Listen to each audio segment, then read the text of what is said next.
Number 29. The Parking Lot. This is a love letter. Not a romantic one, but a love letter nonetheless. Your namesake is due to have her first baby any day now. Your descendants are a large and lovely bunch. At last count swelled to 13 grandchildren and 14 great-grandchildren.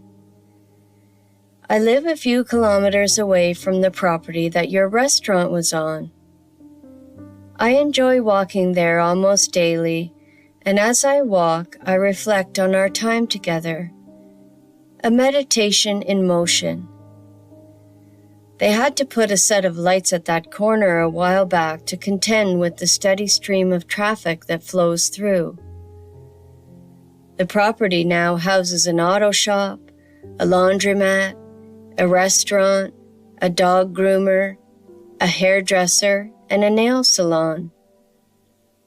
The parking lot wraps around the building. Nowadays, parking lots are cramped and can be dangerous. It is not uncommon for fender benders to happen, especially in the winter. Panhandlers often work in parking lots of our city, intimidating folks, and sometimes robberies occur. I often think of the notorious fire that was ignited in your parking lot.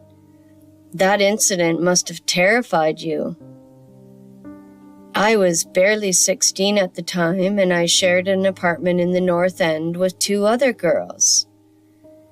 One of your sons, my cousin, called there letting me know a man in a manic, psychotic state had set his car ablaze in your parking lot. The caller described the fire starter as almost 180 centimeters tall and roughly 117 kilograms, with thin, dark hair shaped around his ears and cropped at the base of his neck.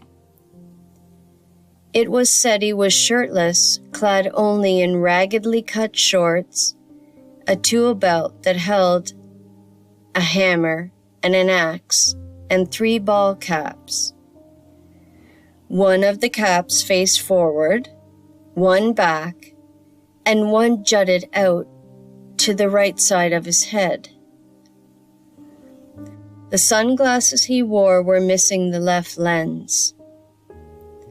His exposed eye bulged, the pupil dilated, from which emanated a strange and strong sinister energy.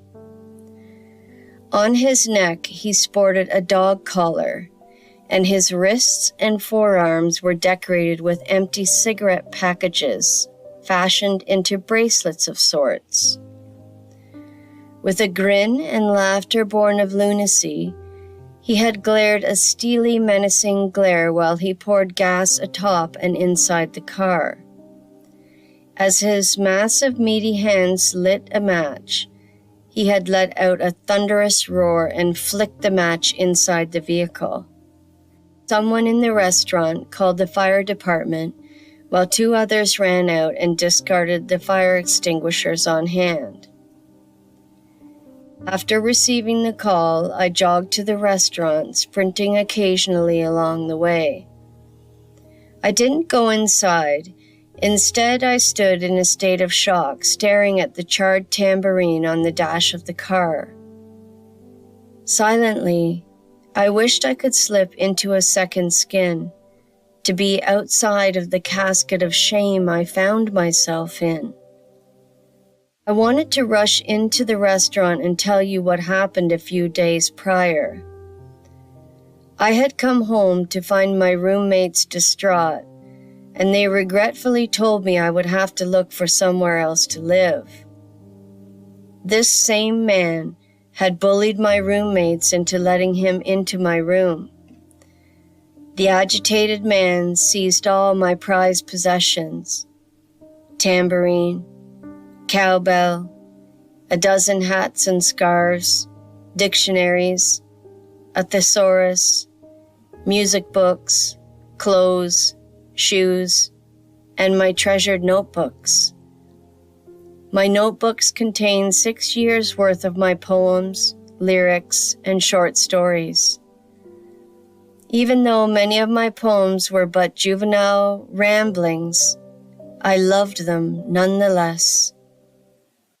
After I sobered up, you hired me to work in the restaurant. We spent a great deal of time together.